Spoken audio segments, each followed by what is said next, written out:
fucking Gage, putain de bordel, mais oui, on est là les amis, salut tout le monde, j'espère que vous allez bien, c'est Cody McLeod, et aujourd'hui on se retrouve pour une nouvelle vidéo. Moi ça va un tout petit peu mieux, j'ai eu un gros coup de fatigue hier, mais voilà, ce matin je me suis levé après 10 heures de sommeil, voilà, j'ai dormi pendant 10 heures d'affilée, ça m'arrive jamais, j'ai tendance à dormir 5 heures, gros max, 6 heures, gros max, et là je sais pas, gros coup de fatigue d'un coup, j'ai dormi 10 heures, c'est un truc assez, je crois la dernière fois que j'ai dormi 10 heures, je devais avoir 5-6 ans peut-être, ou quelque chose comme ça. En tout cas voilà, je me suis réveillé ce matin, j'étais motivé, bien réveillé, bien en forme pour regarder le Nick Gage Invitational 4, le plus gros show de la Game Changer Wrestling. Je pensais, pour moi c'est le plus gros show de la Game Changer Wrestling, et clairement après ce show là je peux vous le dire, oui c'est le show le plus important de la Game Changer Wrestling. Pourquoi? Parce qu'on a tout ce que j'aime chez Game Changer Wrestling réuni en un show. Un show, voilà, de l'ultra violent, mais pas que. J'y reviendrai bien sûr dans cette grosse review. Ça va sûrement prendre un peu de temps, je vais essayer de la monter comme vous l'avez vu juste avant, voilà. J'avais énormément d'attentes personnellement dans ce show là, parce que comme je vous l'avais dit lors de la preview, qui est toujours disponible, n'hésitez pas à aller voir si j'ai eu bon ou pas dans mes pronostics. Coup-ci coup-ça, j'ai envie de vous dire. Et donc j'avais vraiment, moi ce que j'attendais le plus dans ce show là, c'était surtout du très très bon ultra violent, du très bon deathmatch wrestling, avec peu ou pas, ou voire pas du tout de botch, parce que généralement dans les derniers shows de Game Changer Wrestling, quand il y a eu l'ultra, c'est soit botché, soit il y a des grosses blessures qui gâchent clairement le show, ou voilà, ça manque de, pour moi un peu de je dirais pas de storytelling, mais en tout cas ça manque peut-être de moments posés où on construit des spots, tout ça, et généralement dans les shows de deathmatch US, c'est souvent voilà, spot, très mal fait, très brouillon, pas très propre. Et là clairement du début à la fin, on a eu que des très bons spots, bien bookés, bien workés, très peu de botch du début à la fin de ce show, et des three-way super bien, un four-way, donc la finale qui était super bien. Et avant de commencer la review, mea culpa, parce que tout simplement j'avais dit que c'était la finale en 1 contre 1, mais je m'étais un peu trompé. C'est vrai que souvent pour le Nick Gage Invitational, c'est des 3-way au premier round, et la finale directement, les 4 gagnants des 4 3-way se retrouvent du coup en finale dans un 4-way. Et donc voilà, donc c'est ce qu'on a eu, c'est la même formule qu'ils avaient utilisée l'année dernière. L'année dernière il y avait 5, ils auraient dû faire un 5-way, mais il n'y avait eu que 4, dû encore une fois à la blessure de Jimmy Lloyd. Voilà, et comme je vous dis, il y a souvent des gros blessés dans ce genre de show, et cette année on touche du bois, il n'y en a pas eu en tout cas. Il y en a eu un, mais on va dire pas au point d'arrêter le match, ou qu'il parte du match ou autre, voilà. Un truc assez important avant de commencer les amis, si vous n'avez pas vu ce show, avant de tout vous faire spoiler, allez le voir, quittez cette vidéo, laissez un petit like, quittez cette vidéo et revenez après avoir vu ce show, parce que c'est vraiment un show à voir sans être spoil. Clairement, ne vous faites pas avoir, regardez pas ma review avant de voir le show, parce que vous serez un peu déçu de savoir qu'est-ce qui s'est passé. C'est vraiment un show à vivre sans spoil. Voilà, c'est un petit conseil. Allez, on va commencer tout de suite du coup dans cette review les amis, avec l'intro d'entrée de jeu. On sent que le public est chaud patate. C'est dans une salle, le Summit à Chicago, qui a déjà été visité, j'ai envie de vous dire, par la Game Changer Wrestling et par d'autres structures. La Black Label Pro avait un tournoi juste avant avec D'Lo Brown dans le tournoi, comme quoi. Et franchement, c'est une salle qui est bon, c'est un gymnase. C'est une salle de volley, donc c'est pas une salle faite pour le catch, mais je trouve qu'elle a un peu de charme, voilà, ça fait un gymnase. C'est peut-être pas sold out, mais en tout cas c'est très blindé, je trouve. Il doit y avoir entre 300 et 400 personnes, je pense, donc c'est vraiment pas trop mal, même très bien, je trouve, pour du deathmatch wrestling. Et voilà, très bonne ambiance, le public est là, il y a de tout style, bien alcoolisé pour certains, et voilà, ça s'annonce être un très bon show. Il y a l'entrée directement de Nick Gage, et ça m'impressionne tout le temps, et j'ai beau la connaître cette entrée, mais pour moi Nick Gage, l'entrée de Nick Gage et le personnage de Nick Gage est mon catcheur préféré ever, et fait partie de mes entrées de catch préférées ever. Pour moi c'est vraiment du même style que Sandman à la ECW. Sandman à la ECW, c'était un catcheur de merde, mais quand il rentrait sur le ring, t'avais des frissons, c'était incroyable, une super ambiance. Et voilà, le public qui reprenait sa musique et tout. Et encore une fois, le dénominateur commun entre ces deux catcheurs, entre Nick Gage et Sandman, c'est que déjà ces deux catcheurs hardcore pour un et ultra violent pour l'autre, deathmatch pour Nick Gage. Mais surtout, le gros dénominateur commun qu'ils ont, c'est que bah, ils rentrent avec du Metallica. Et il n'y a pas à chier, mais pourquoi je suis fan de Metallica? Pourquoi j'ai Metallica dans le coup? Parce que tout simplement, cette musique te transporte, t'envoie dans un autre délire. C'est vraiment incroyable. J'en ai des frissons juste à en parler, franchement. Metallica, ça reste mon groupe préféré ever, même si j'ai un peu évolué dans mon style de musique. Mais dès que j'entends du Metallica, généralement, je suis oh putain, mais ce groupe, ça déglingue. Et là, voilà, c'est pareil. Quand on entendait Enter Sandman de Metallica pour Sandman, c'était waouh, c'était incroyable. Et là, quand on entend From How the Bell Tolls, voilà, quand les cloches sonnent de Metallica, dès que j'entends cette chanson, ça sent la poudre, ça sent la bagarre. T'es là, t'es tranquille avec ton verre, t'es comme ça. Ouais, et donc, ouais, il y a ma grand-mère qui est décédée hier. Ouais, bah, c'est pas grave et tout. Voilà, c'est ça Metallica, ça te rend vénère. Et là, le public, dès qu'ils entendent From the Whole Belt Towns, l'ambiance est différente. C'est vraiment une entrée à voir. Regardez cette entrée de Nick Gage, même si vous n'êtes pas fan, même si vous regardez cette vidéo par pure curiosité, déjà vous faites très bien. Mais le truc c'est que regardez au moins ça, regardez peut-être pas le show parce que oui je sais, pour moi c'est le meilleur show de l'année, je vous le dis, je vais vous l'expliquer encore une fois. Mais clairement, si vous n'êtes pas fan de catch ultra violent, ça va être très compliqué pour vous de regarder ce show parce qu'il se passe des trucs assez violents. Même si voilà, très hyper carré encore une fois ce show. Mais moi ce que j'ai kiffé c'est ouais, l'ambiance, l'entrée de Nick Gage, elle est incroyable. Meilleure entrée ever pour moi. Best entrance ever. I speak very well English, I see. Enfin, I see, ça veut dire je vois, mais non, c'est pas ça. You see. Malgré le fait que je suis un peu fatigué, tout ça, bon, j'étais un peu moins, vous l'avez compris, mais j'étais vraiment dans un très bon mood pour commencer ce show. Et ça, c'était très très bien. Il arrive, il a annoncé direct avant son combat que ce soir, il va, après avoir défendu son titre depuis 2 ans, ça fait plus de 2 ans qu'il est champion, il a gagné son titre en juin 2017, je crois, Nick Gage. Donc c'est quand même pas mal, hein, j'ai envie de vous dire. C'est quand même pas mal. Et ce que moi, personnellement, j'ai adoré, c'est qu'il est arrivé, il a dit, pour vous les motherfuckers, parce qu'il appelle le public les motherfuckers, hein, pour motherfucker, ça veut dire bon petit lapin, hein, dans la langue de Nick Gage. Et ce que j'aime le plus, c'est que clairement, ce mec-là, il arrive, il pose ses couillos, quoi. Il pose ses couillos, je veux pas dire le mot couille, mais je l'ai dit, bon, il pose ses couilles sur le ring, et puis il dit, ouais, non, mais ce soir, moi, je vais défendre mon titre, rien à foutre. Et donc, dans ce premier match, donc dans l'opener, entre Cody Rice, Nick Gage et Matthew Justice, Nick Gage va défendre également son titre en plus de pouvoir accéder à la finale du Nick Gage Invitational 4. Donc ce n'est pas rien, et là d'entrée de jeu il pose ses couillos et ça fait plaisir, franchement c'est cool. Et donc on passe au premier combat entre Cody Rice, Nick Gage et Matthew Justice, et donc match pour le titre de la Game Changer Wrestling, en plus d'être pour le titre, pour passer un tour dans ce tournoi, dans le Nick Gage Invitational 4. Donc voilà, d'entrée de jeu ça te met dans l'ambiance. Et moi ce que j'aime c'est que bah voilà, le match commence directement avec des gros coups de néon dans la tête. Voilà, il y a des néons un peu partout, mais pas trop, juste ce qu'il faut. Et je vais vraiment prendre mon temps pour vous dire que ce show il est vraiment bien worké. Ils en ont pas trop fait. Voilà ce que j'ai regretté dans le Tournament of Survival.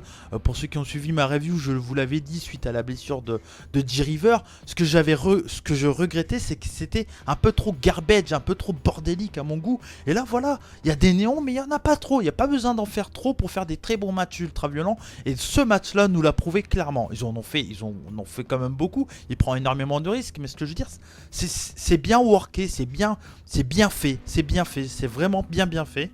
Il s'envoie des gros coups de néon directement entre Matthew Justice, Cody Rice et Nick Gage. Et il y a Justice qui est donc envoyé vers l'extérieur du ring sur une table avec des néons d'entrée de jeu. Voilà, donc il se projette vers Nick Gage et Cody Rice, et puis bah, les deux, voilà, il le balance par-dessus la troisième corde sur la table d'entrée de jeu. Donc ça c'est cool. Un bon gros bordel, une bonne grosse brawl, clairement. Des gros moves dans tous les sens, voilà, du sang, tout ce qu'on aime dans des deathmatchs, clairement. Enfin, en tout cas, moi, c'est ce que j'aime. Alors que Gage et Rice se battaient dans le public, les deux étaient dans le public en train de se mettre des torgnoles, tout ça, ça partait pas mal dans tous les sens. On ne voyait plus Matthew Justice après ce bump qu'il avait pris d'entrée de jeu en début de match.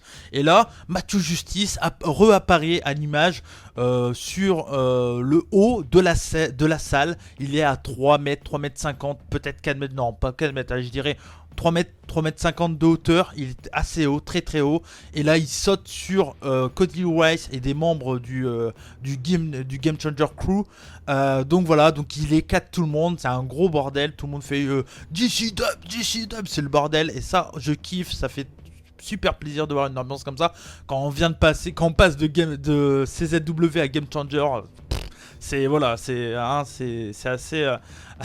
assez différent. Et donc voilà, donc gros pump de Matthew Justice qui est un super catcheur, vraiment un très très bon catcheur, vraiment à suivre. Je l'avais déjà vu, il me disait quelque chose, mais j'avais plus trop de souvenirs. Je vois tellement de catcheurs que j'avais un peu j'avais oublié un peu qu'est-ce qu'il faisait comme style de catch, tout ça. C'est un très bon, un espèce de hat flyer. Ouais, c'est un hat flyer, hein, il n'hésite pas à faire des gros moonsaults, des grosses prises et tout. C'est vraiment un très bon catcheur. Et Cody Rice, voilà, c'est un gros bonhomme avec des bretelles, un slip, des bretelles, c'est très très cool. Il me fait penser à Greg Excellent à l'époque chez CZW, pardon. C'est le même style de personnage, j'aime beaucoup, pareil.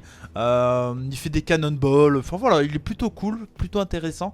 Faudrait le voir dans un match 1 contre 1, mais je pense que ça peut être assez cool comme style de personnage. Ça change un peu de voir des mecs comme Matthew Justice, des Hat Flyers, ou des mecs un peu plus fat comme Cody Rice, donc c'est très très cool. Plus le Nick Gage, ouais, franchement Nick Gage, il est même, tu peux pas le mettre quelque part, il est au-dessus de tout le monde. C'est clairement un mec assez incroyable. Enfin en tout cas moi il me met dans un autre état. Quand je vois Nick Gage, je suis totalement dans un autre état, et ça c'est assez cool. On a droit également plus tard un autre gros bump de Justice et Rice, une espèce de Death Valley Driver sur des tables, pareil sur les tables qui sont avec des néons, tout ça, donc très très cool.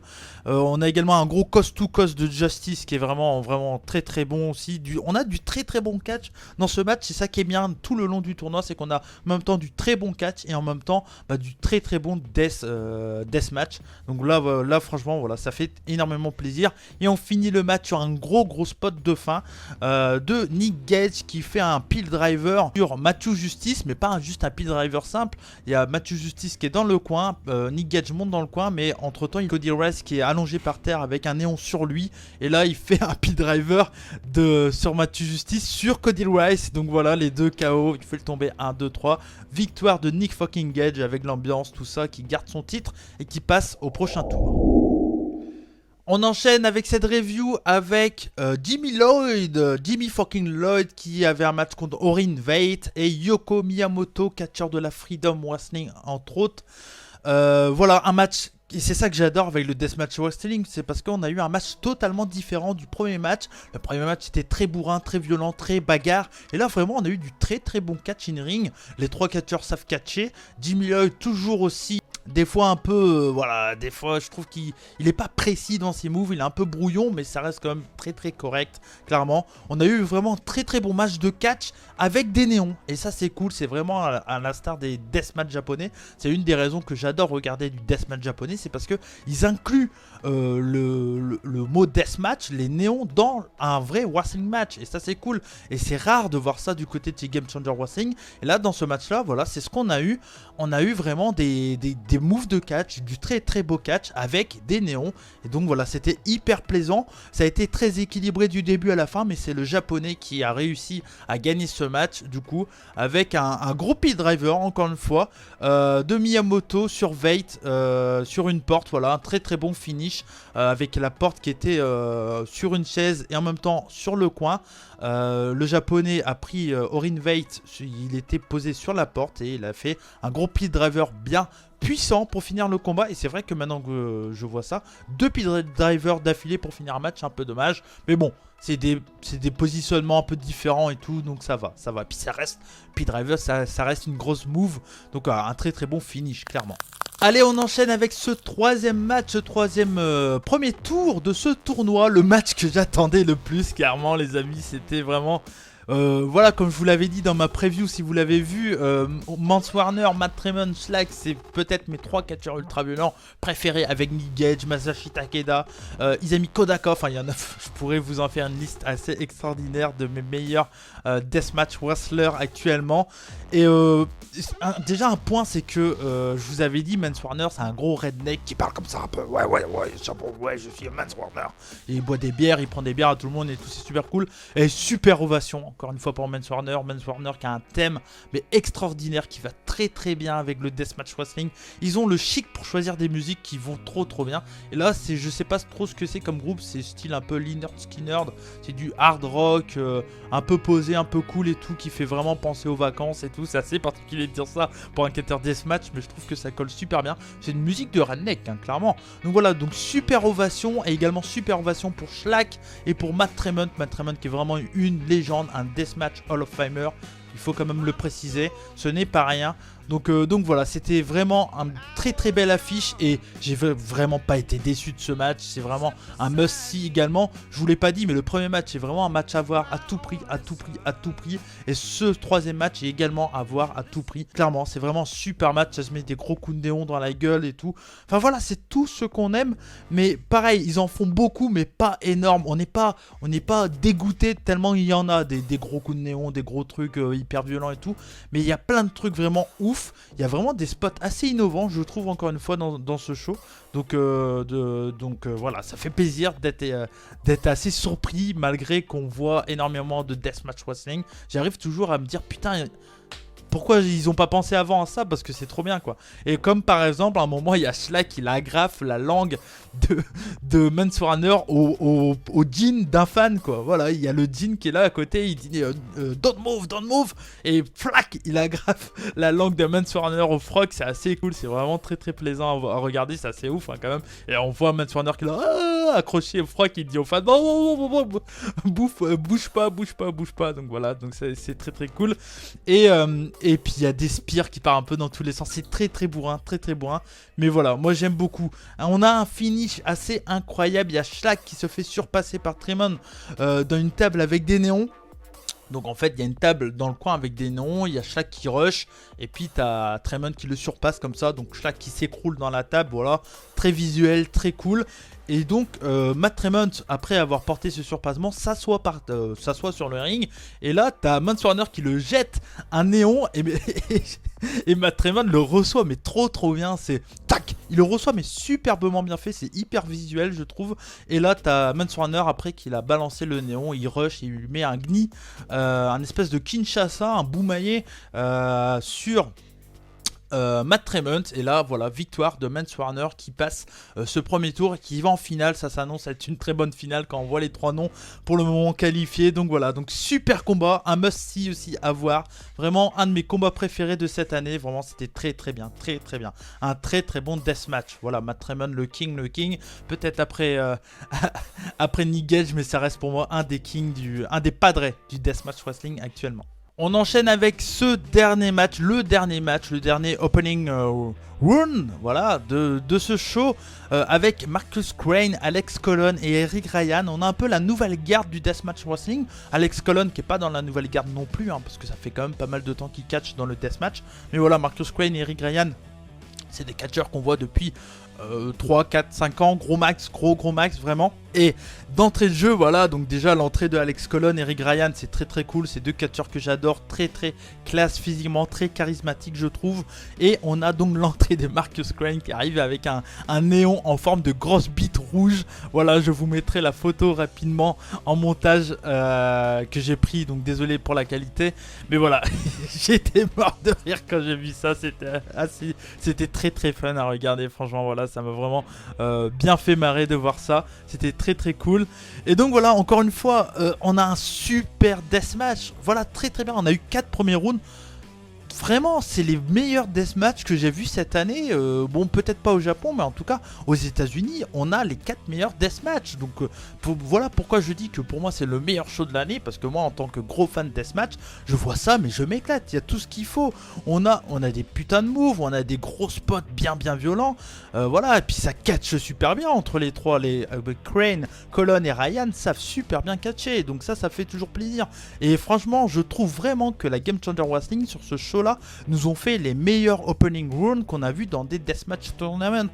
J'en ai vu des deathmatch tournaments, j'en ai vu plein, mais des deathmatch tournaments où les premiers rounds m'ont autant marqué, ça faisait très longtemps, vraiment. Donc voilà, c'était vraiment un super match. Encore une fois, j'ai pas besoin d'en dire beaucoup plus, il faut vraiment le voir, c'est vraiment du très bon catch deathmatch.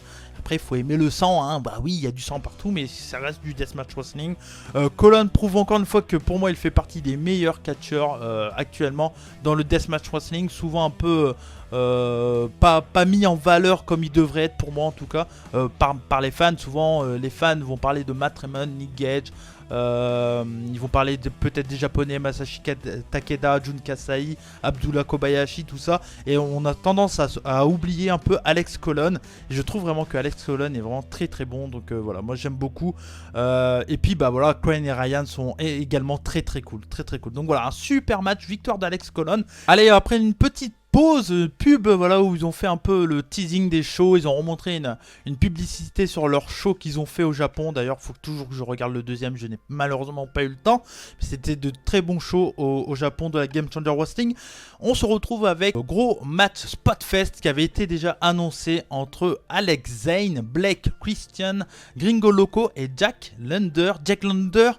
Très bientôt vous allez entendre parler de lui sur la chaîne des rebuts du catch. Tout simplement pourquoi? Parce que j'ai réalisé une preview, voilà, tout simplement, avec un certain Tamorki sur la Chikara, sur le show King of Trios, vidéo qui va sortir très bientôt au courant de cette semaine, la semaine qui suit, voilà. Et donc on parle de Jack Lander, et moi je dis pendant cette vidéo à Tamorki que je ne connais pas Jack Lander, et lui il me dit c'est vraiment un des catcheurs à suivre de très près, c'est vraiment une grosse pépite ce catcheur, et je vous le confirme.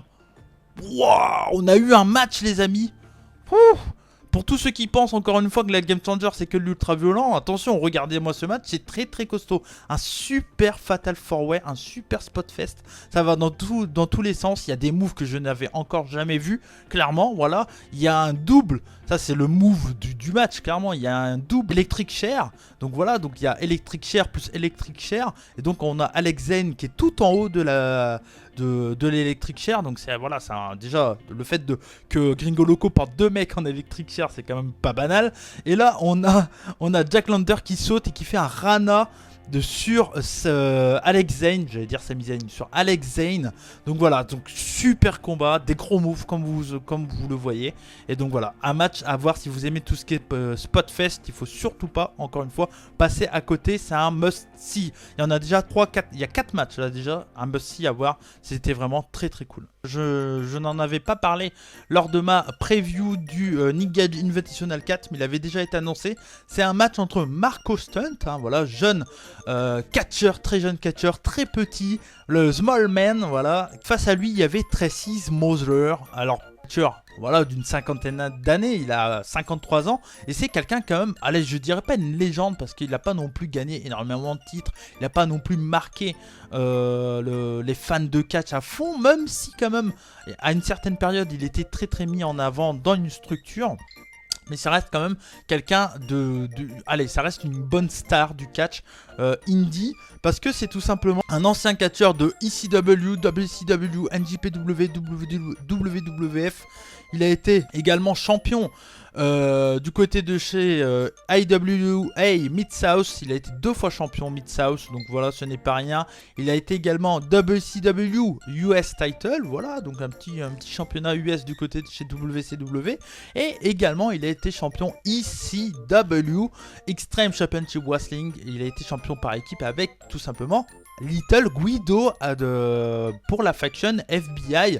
Voilà, donc l'une des grosses factions hein, de la ECW. Pas une grosse star du catch, mais c'est quand même quelqu'un qui a marqué les esprits, surtout avec l'FBI hein, pour moi. Voilà, c'est surtout ça. Bon, en tout cas, voilà, ça faisait plaisir de le voir. Mais d'entrée de jeu, on voit qu'il a quand même beaucoup de mal à se mouvoir dans le ring, qu'il est assez cassé, il a même du mal un peu à parler. Il prend le micro assez rapidement.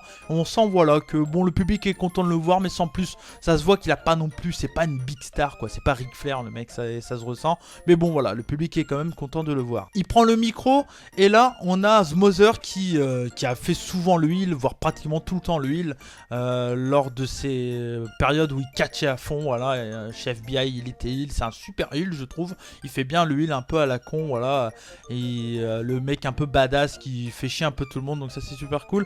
Et là il fait un discours d'amour envers Jim Cornette, et Jim Cornette Cornette, c'est tout simplement l'ennemi numéro 1 du côté de chez Game Changer Wrestling, parce que actuellement Jim Cornette, il est en train d'insulter tout ce qu'il peut sur internet, et il a également insulté un peu G-River qui s'est blessé lors du dernier show Black Label Pro avec Game Changer Wrestling. Et là Jim Cornette actuellement il dit que voilà, que tout ce qui est Deathmatch Wrestling ce n'est pas du catch, que ça devrait pas exister, que c'est les mecs qui font du Deathmatch Wrestling devraient mourir, tout ça. Enfin il est complètement taré ce mec, il est complètement dans un rôle je pense, mais en même temps il en fait beaucoup trop, faut qu'il arrête. Et donc à peine il dit le mot de Jim Cornette, Tracy Mother, le public le déteste, l'insulte de tout ce qu'ils peuvent et veulent plus le voir. Voilà, à peine il a dit Jim Cornette, tout le monde a dit mais va te faire foutre, nous on veut pas de lui chez nous, tu dégages avec ce mec là quoi. Et donc voilà, et donc il dit ouais c'est l'anniversaire de Jim Cornette, on va tous lui souhaiter un bon anniversaire. Bien entendu ça ne marche pas, et là donc on a Mark Austin qui arrive avec son frère. Voilà, les deux frères Stunt. Bizarrement, c'est Mark Austin le plus vieux, on dirait pas beaucoup, mais bon, là, ça me fait toujours rire d'entendre ça. Voilà, donc là, Mark Austin arrive et on sent que ça va pas être un combat très passionnant, et c'est clairement le cas. Tracy Mother veut pas se battre, il veut que se battre avec les règles à l'ancienne, donc pas de tirage de cheveux, pas de coup de poing fermé, la main ouverte, tout ça, enfin les trucs qu'on voit jamais du côté de chez Game Changer Wrestling. Et donc voilà, donc c'est un match qui se passe entre prise de tête, machin. Tracy Mother se met à la taille de Mark Austin parce qu'il est petit, tout ça. Bon voilà, le public s'en bat les couilles et crie boring, boring, boring. C'est assez rare de voir ça du côté de Game Changer Wrestling, mais pour le coup le public déteste ce qu'il voit. Voilà, donc les gens s'en foutent, ils sont en train de boire l'apéro, ils sont là, ouais donc tu sais moi il y a un match, ouais, on s'en fout. Ouais, et donc je te disais que voilà, ils en ont clairement rien à foutre.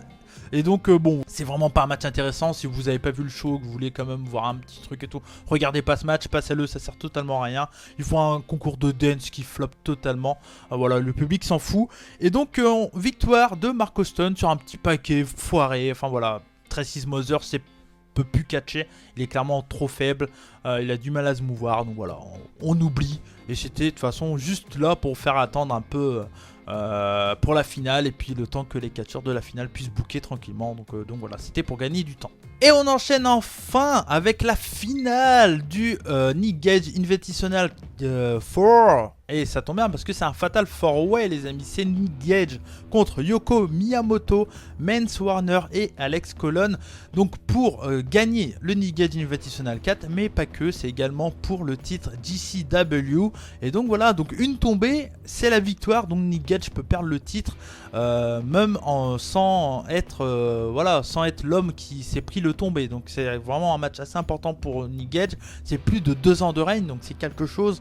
Et puis on se dit que là oui, il y a moyen que Nick Gage perde son titre quand même, parce qu'il y a 3 mecs en face et c'est pas n'importe qui, c'est pas c'est pas le premier mec venu, donc c'est quelque chose quand même. Vous vous en doutez qu'on a droit à une super finale. Là ils avaient placé des néons partout, accrochés aux cordes et tout, donc c'était très très plaisant, très très cool à regarder, vraiment hyper visuel. Encore une fois, c'est ce que j'aime avec le Deathmatch Wrestling, c'est que les néons c'est hyper visuel. Il y a un moment où ils s'éclatent tout, ils se mettent tous des coups de gros blocs de néons, et c'est plein de néons réunis, ça fait un gros bloc de taille comme ça à peu près, donc c'est assez énorme. Ils se mettent des gros coups d'affilée les uns après les autres, il y a une fumée blanche partout dans la salle qui est assez what the fuck, on a même du mal un peu à voir les catcheurs. Donc voilà, donc c'est très très cool. Encore une fois, il y a du très très bon in-ring, que ce soit avec Miyamoto ou encore Alex Colon, c'est très très plaisant.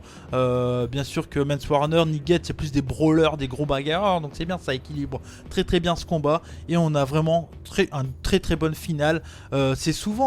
Ça arrive souvent que les finales sont moins bien que le reste du tournoi, ce qui me paraît personnellement assez logique, parce que tout simplement les mecs sont fatigués, ils viennent de s'éclater la gueule, tu m'étonnes que voilà, les gars ils ont un peu de mal à faire un très bon match. Mais là franchement voilà, ils font une finale très très plaisante, j'ai vraiment pas été déçu, vraiment une très très bonne finale. Le petit point faible peut-être, c'est la blessure de Alex Colon, on voit pas trop qu'est-ce qui s'est fait, mais je crois qu'il s'ouvre les veines. Il y a un membre du crew de Game Changer Wrestling qui le scotche tout le bras et tout, pour histoire qu'il n'y a pas d'hémorragie, que ça reste faire un garrot, et que dès que le match est fini, à mon avis il va se faire recoudre tout ça. Mais voilà, il n'a pas quitté le match pour autant. Voilà, très bonne finale. On a fini exactement comme le le premier match, et exactement également un peu comme le deuxième, hein, avec Miyamoto qui avait fait les pit drivers. Là c'est pareil, encore un pit driver de Nick Gage sur Mance Warner cette fois-ci, et Alex Colon qui était allongé sous une table, parce qu'au début il devait être posé sur une table, mais la table s'est écroulée, donc du coup Nick Gage met la table sur lui, donc voilà, c'était assez fun. Et donc voilà, pit driver pour finir le match, victoire de Nick Gage qui gagne son propre tournoi. Je crois que c'est la première fois qu'il gagne son tournoi.